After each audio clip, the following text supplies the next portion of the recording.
लगता है तुम हमारा विषय में बहुत ज्यादा जानती हो। हमारे बड़ा लोग का जानेगा। तो ठीक है, एक बात हमारा ही सुनो। मान लेते हैं भाई कि पिछली बार जब हम चुनाव जीते थे तो कुछ नहीं कर सके, तो उसका कारण क्या था तुमको मालूम है? ना मालूम है, आप बतावा। देखो भाई, हम 5 बार तो चुनाव हार गए। एक बार टिकट लेने में 5 लाख रुपया लगता है, तो 5 बार में 25 लाख रुपया हमारा तो चला गया।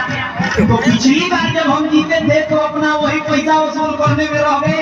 अब की बार जीताओ, हम वादा करते हैं ये पार्टी की तस्वीर बदल देंगे। समझ रही हो? हाँ, भीड़ नहीं होगी जवन भाई हमसे गलती।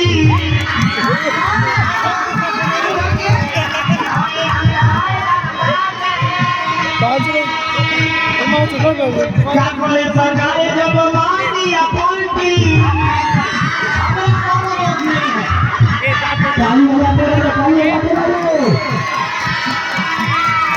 गाँव की आवाज जब दिल्ली में उठाएंगे। समझ रही हो? गाँव की आवाज जब दिल्ली में उठाएंगे, केहू न वर्जिया नहीं तोड़ के दिखाएंगे।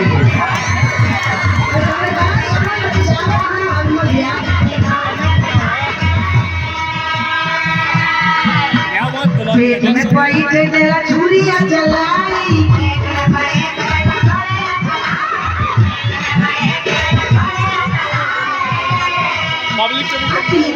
तो हरा कोई चले खाई।